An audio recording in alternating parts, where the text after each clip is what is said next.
would you say that because there's increased ice cream sales, that there's increased robberies? No, I'd say No, no. Yeah. Yeah, they may not be related at all. exactly. But if someone that wanted to prove that the number of robberies that are increases the amount of ice cream, they'd more likely want to support their hypothesis by saying that those two are connected, right? Yeah. So it's that kind of stuff that I work with the graduate students and undergraduate students and really help them be critical with the data that they are getting. You're now listening to Season 2 of Spark After Hours, where we sit down to chat with STEM professionals every Saturday. If you like the episode, consider following us on Spotify and Instagram at Spark Hacks. We hope you enjoy.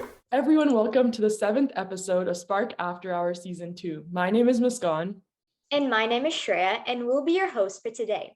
Just as a recap, Spark After Hours is a podcast dedicated to discussing STEAM-related topics with individuals across the community.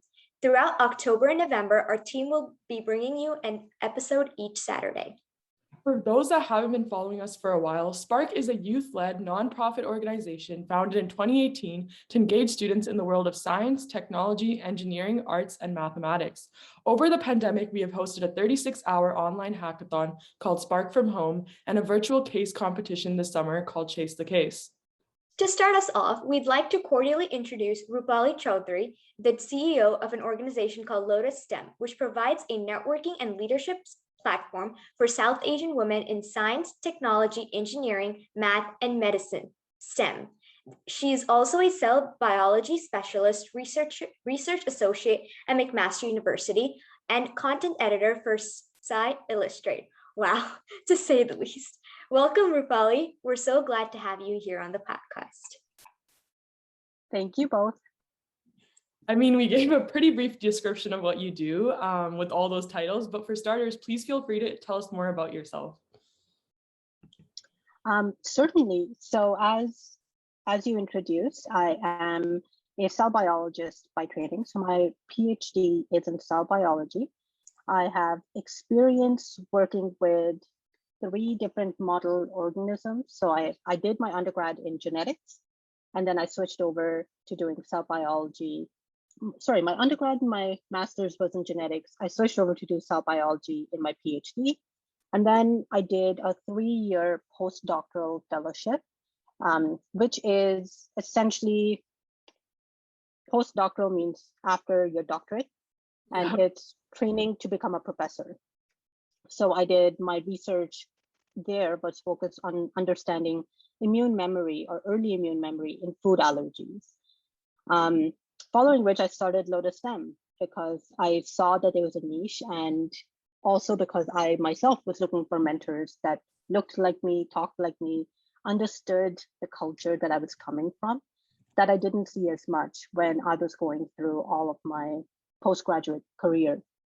So I started Lotus STEMM, and currently, while I run Lotus STEMM, yes, I'm a research associate at McMaster. I'm also a senior scientist at a company called Allarta Life Sciences. I'm the cell biology specialist there, content editor, and I have a small custom cake bakery where I make science-themed cakes. That's amazing. Wow. I see that you touched a little bit on this in when you're talking about Lotus STEMM, but what kind of challenges have you faced as a South Asian woman that's entering STEM and higher level education? And how do you shed light on this through your organization? That's an excellent question. I will say one of the major barrier that I had faced was the fact that I did not know South Asian women could be scientists when I went into university. This is pre-internet being your everyday norm.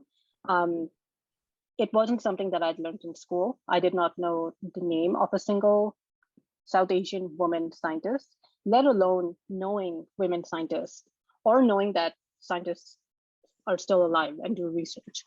It was something that I didn't learn until I got into university. So up until then, I thought I was going to go into medical or the medical field because I loved science and I wanted to do something different.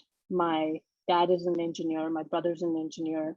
My sister's an engineer. My grandfather was an engineer. So it's like, I don't want to follow those footsteps. I want to go into doing something different.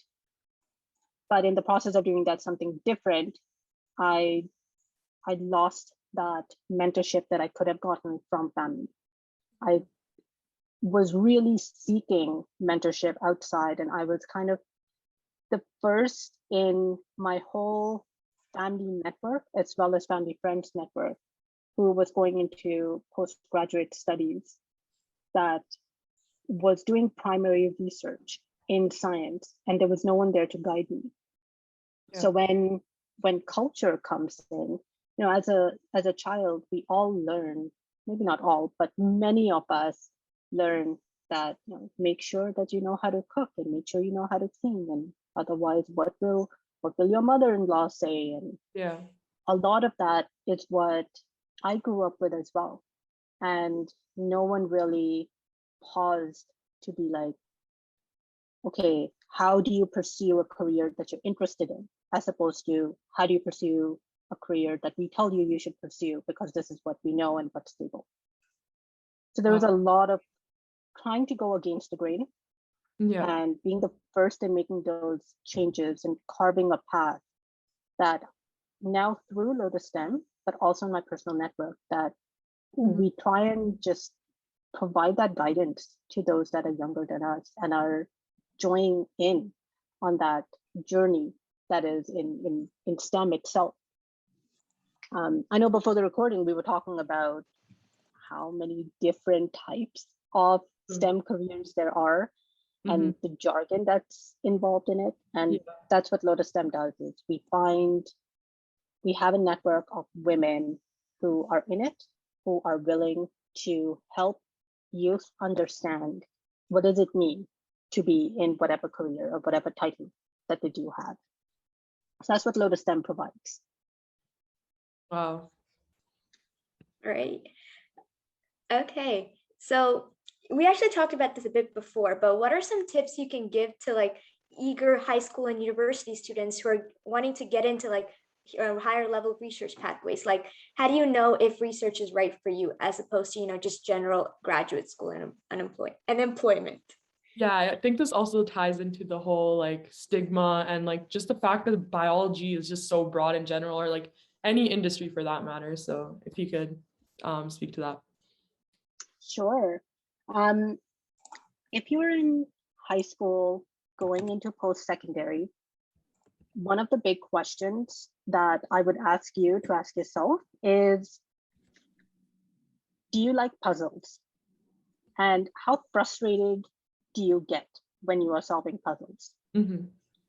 Because if you are the kind of person that is trying to put a puzzle together, but needs to constantly look at the picture to determine where the piece is going to fit, research may not be the field for you.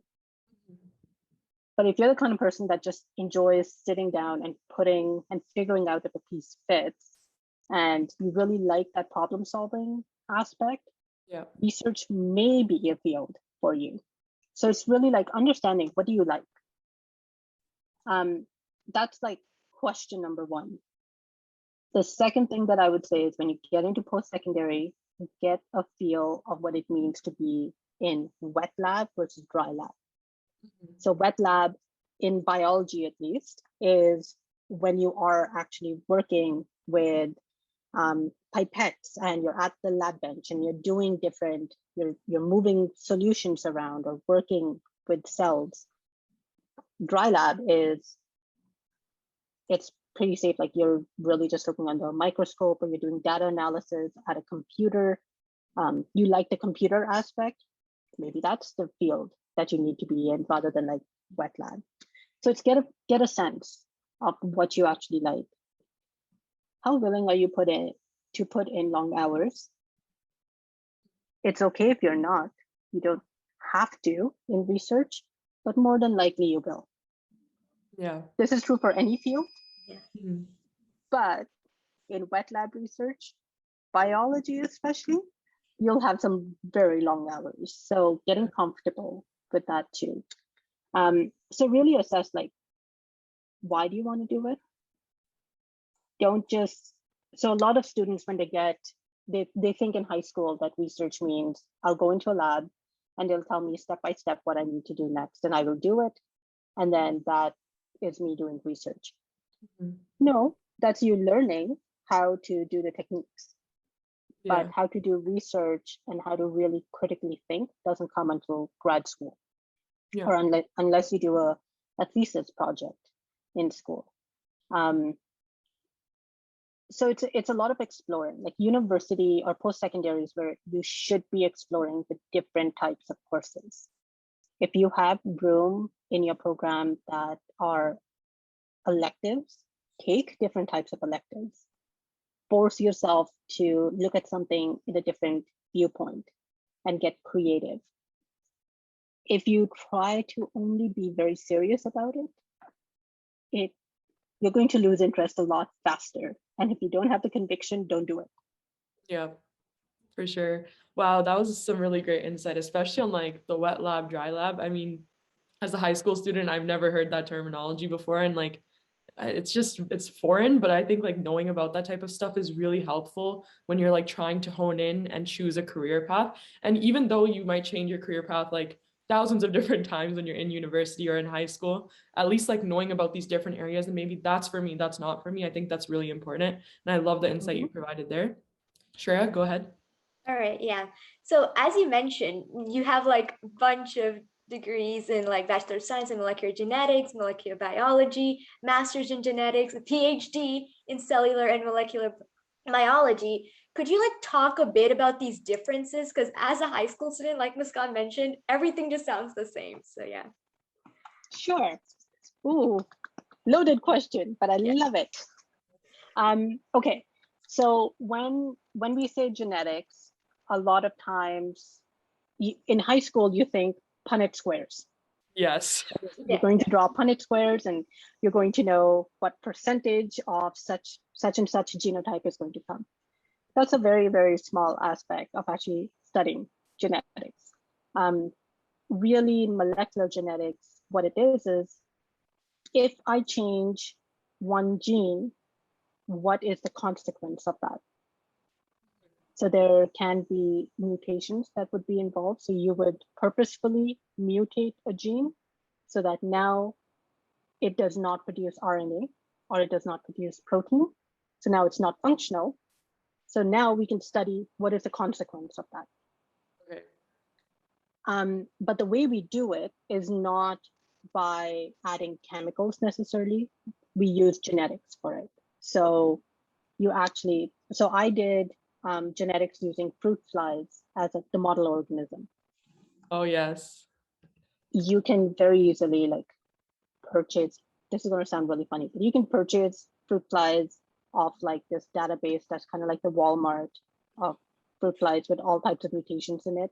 And you can just like click a button and they'll come in the mail, like literally in the mail in an envelope. Yeah. It's in a tube with some food on the bottom, and there's flies, and it's plugged closed so the flies can't escape. And then once you have it, you do what you need to do, like grow the flies as you need to, and you can mate them, and that's how you genetically mutate them. So you draw those Punnett squares. If I took fly A and took fly B that has this different genotype, I want to get fly C. How does that Punnett square look? What's the percentage that I would have to get? So that's using genetics for manipulation. Now, there's a difference between molecular biology and cellular biology as well. Molecular biology is, let me make those mutations using chemicals onto the genes, or chemically stop a protein from being functional. And then look at it molecularly. So how do the molecules interact with one another? When we're talking about protein and proteins that bind together, or protein that binds to DNA. So in high school, you would have learned that when you do replication, there's certain proteins that bind to DNA that help with producing the replication. So if we were to take a certain chemical and block the ability of that protein to bind to DNA, you wouldn't get replication. So we can that's molecular. We're actually looking at the specific, like very, very minute details. Mhm. Cellular is what happens to the whole cell. So we're not even, we do something to a protein, it isn't just that it can't bind to DNA anymore. Now it's a matter of like, what happens to that whole cell? That cell cannot proliferate. Yeah. So what happens in case your cell cannot proliferate and it is in a tissue where you need high proliferation, like your skin or your intestines? If your cells cannot proliferate, they cannot replace the ones that die off and fall off. So now you have other issues, some health issues that can come from it. Yeah. Meanwhile, if a cell cannot proliferate, but it lives in the liver, it's not that much of an issue because your liver cells don't proliferate as much anyways. So it's looking at the full cell and consequence around in the tissue as well. Wow. I hope that helped. That helped a lot. And I think it's really interesting because I'm actually taking a grade 11 biology course right now. And we talked about fruit flies in terms of like the whole process of discovering like DNA, and how one of the scientists, he found that sex-linked inheritance was with fruit flies. And I think like just seeing in perspective that like there are like real people that are like in biology getting fruit flies shipped to them, and they're also testing genetics. That's like really crazy. And it's like almost brings me back to reality. Like I'm not just reading this text, it's actually happening while like, you know, everything's going on. And yeah, that was really insightful. Thank you so much. And like touching on that a little bit, I'm also looking to pursue some sort of like genetics in university as well. And I know like there's like so many different discoveries that we've had, like even recently, like there's like the Human Genome Project in the early 20th century. And then there's like PCR reactions, and like essentially like now a lot of people are exploring like genetic risks with like vaccines and things of that sort. So where do you personally, I know this is a really loaded question as well, where do you personally think that the genetics field is headed in the future? Or like what do you think would be the most interesting area perhaps? Oh, yes, another very loaded question. Yeah. Where is genetics headed? I think a big benefit of understanding genetics and understanding the consequences of the changes that do happen, it's going to lead to personalized medicine. Yes. So when we talk about long-term diseases that many people have, or even diseases that we don't fully understand yet, but genetic manipulation has gotten us to a point where we can take cells from that person, modify them so that now they're going to be healthier, and put them back into the person to help treat. Yeah. And it can be personalized. So every single person, it's cells coming from your own body. It's not going to necessarily be at a mass scale produced. I think a lot of power is going to come into personalized medicine. I will say PCR has been around since like the 60s or 60s for sure. RT-PCR has been around for a really long time. The Human Genome Project is like, it's there, we've done it. But the nuances that we learned from the Human Genome Project is how different humans really are to one another. So aspects that genetics is now really exploring is what are called non-coding genes. Yeah. So everyone learns in school, you have your DNA, your coding sections, that DNA gets transcribed to make RNA, and then the RNA gets made into protein. Yeah.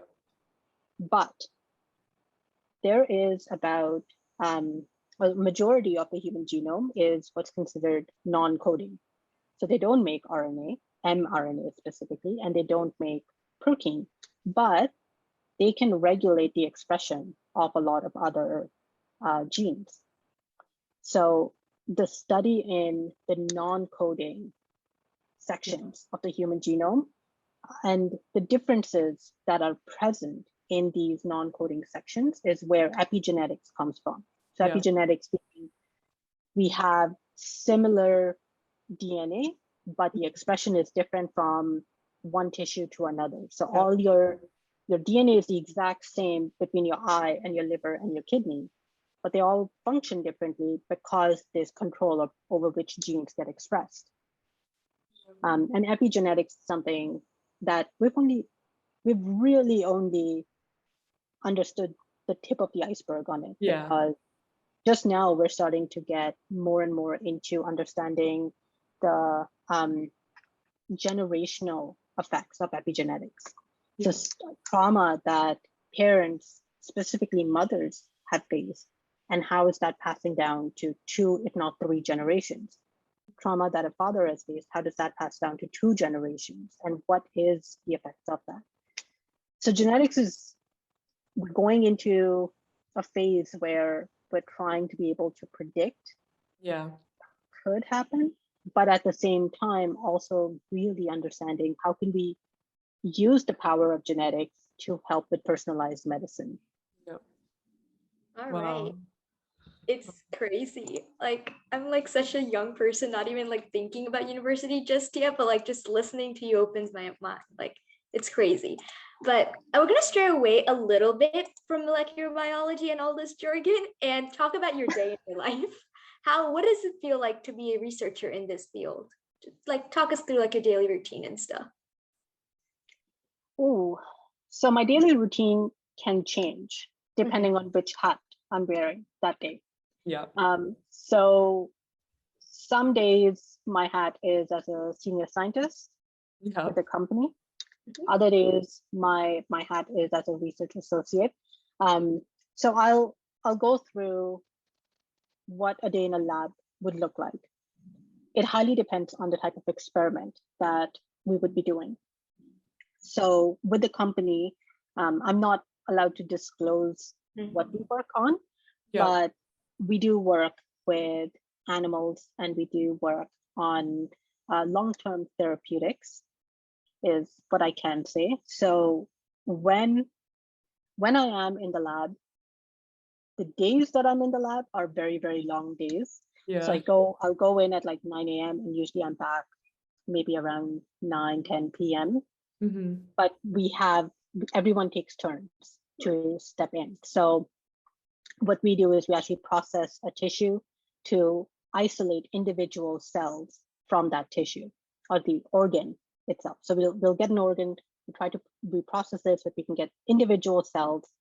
And from those individual cells, we need to make sure the cells are healthy, they're functional, they're going to work as a therapeutic that we need them to work as. And then we get them ready to go back into the treatment that we want to do. So there's many steps that are involved in doing something like that. But at the same time, when I'm not in the lab as a senior scientist, there's a lot of got to be thinking about the data that we got. What does this graph actually mean? This little line got a little blip on it at this time point. Is that significant? Is that something that others have seen? Is it something of concern? I need to read a lot of papers and literature and make sure that we are doing what would be considered like being in front of the line of the work. Like we're ahead of the game. So I have to constantly stay on top of literature and understand that. As a research associate, my position is a little bit different there. My role is to help mentor graduate students and undergraduate students with their projects. So I spend a lot of time talking to them about how do you think critically? How do you not just look at one graph and jump to a conclusion? How do you actually sit down and really question, is this a true link, or do I want it to be a link and therefore I'm going to say that it is? Yeah, a lot of the biases, right? A lot of biases start to come. So an example that I learned from my partner to use when we talk about research is the number of robberies increase in the summer. The ice cream sales also increase in summer. Would you say that because there's increased ice cream sales, that there's increased robberies? No. I'd No. say no. Yeah. They may not be related at all. Exactly. But if someone that wanted to prove that the number of robberies that are increases the amount of ice cream they'd more likely want to support their hypothesis by saying that those two are connected, right? Yeah. Yep. Mm-hmm. So it's that kind of stuff that I work with the graduate students and undergraduate students and really help them be critical with the data that they are getting and make sure that it's not an over conclusion that they do.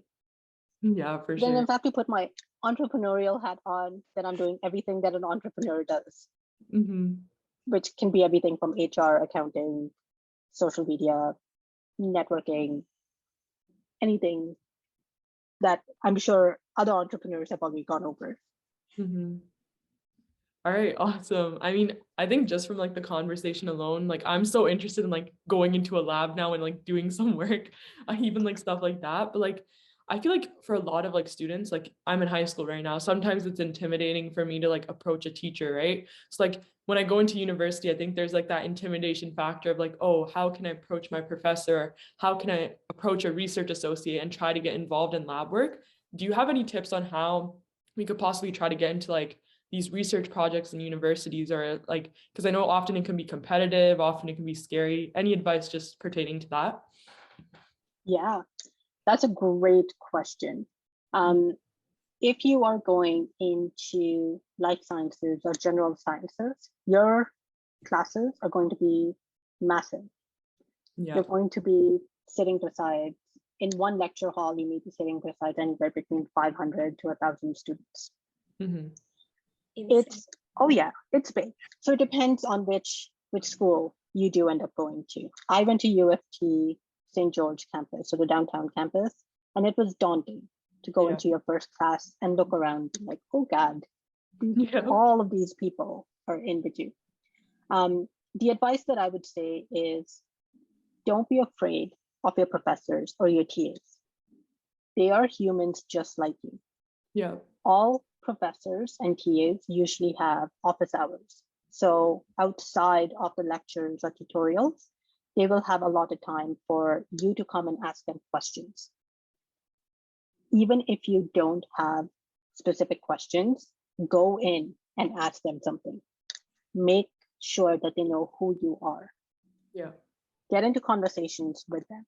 That is kind of your first step in getting comfortable talking to professors, getting that confidence in talking to professors.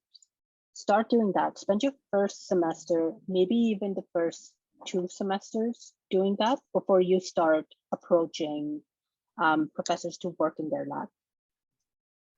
Be open to any kind of work that comes your way.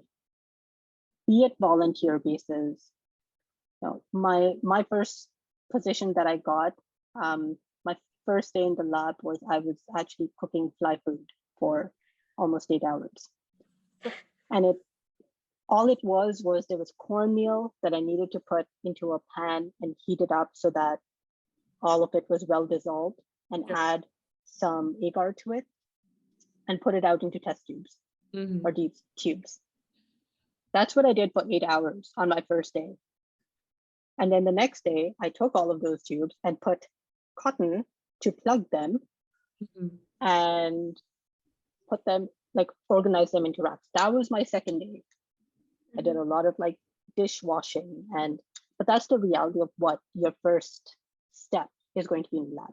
Don't expect you're going to go in and all of a sudden you need to know how to do research. Everyone will start you off with come in, get a tour, understand what certain equipments are. And you're going to get the like simplest of the jobs because there's trust building, but ask questions. The more questions you ask, the more inquisitive you are, the more curious you are, and the more initiative you take, you are highly likely to get a good reference letter to any lab that you want to actually enter. Yeah. So those would be my advice. Take the first 2 semesters to get to know your profs, practice talking to them, practice talking to TAs, and then start approaching professors to see, do they know anyone who is looking for summer students? Do they know anyone who would like a volunteer in their lab? Once you have that foot in the door, it starts to get a lot easier. Wow, that's meaningful. Because I know, like, without like a mentor or like anyone to guide you, you don't get this piece of advice anywhere, right? Like, it's really hard to find someone. And I think that you've given some really good advice. And kind of tying back to that, I have a little bit more insight, and I'm sure Shreya does as well, on your story now. And I kind of want you to like leave listeners with an answer to like one final question. And it could be any sort of piece of advice, but if you could go back in time when you were in high school, what is like the one thing you would have told yourself in regards to like higher level education or just anything about the future? Don't be afraid of change. Mm-hmm. That would be the one advice I would give. We very easily and very quickly fall into the trap of thinking there's only one path to get to a certain place. But the more changes you bring into your experiences, the more well-rounded your thought process is. And if you only go in with a one-track mind, and if that does not work out, it's devastating. Yeah. So be open to change. I'm not saying don't put in your all into the path that you do want to go, but you have to be open to change and to opportunities that will come your way and explore them. You may like it, you may hate it, but at least you'll know. Yeah. All right. I'll certainly take that to heart, but because I'm like so set on becoming a specific type of doctor, but now that I've like considered research as an option, maybe that'll change in the future. Who knows? But thank you so much. Now that we're going to wrap up our podcast and our listeners have learned a lot about you and Lotus STEM, do you have any personal platforms you'd like to share for our listeners? Absolutely. They can find Lotus STEM on almost all the social medias. We're not on TikTok yet, but you can find us on Instagram, Facebook, Twitter. If youth use Twitter, I'm not sure if you guys are into Twitter yet. I personally do as well. Yeah. Yay! Yes, there's a huge science community on Twitter, which is fantastic. And LinkedIn, we're also on LinkedIn. So if you look up Lotus STEM with 2 M's, you will find us, and please do follow. Yes, of course. Perfect. Thank you so much for spending your time with us, Roopali. We've learned a great deal about diversity in STEM, Lotus STEM, and the research as a post-secondary pursuit. Until next time, have a great one, everyone. Thanks for tuning into Spark After Hours. If you like this episode, consider following us on Spotify and Instagram at Spark Hacks. Thank you for listening and have a wonderful day.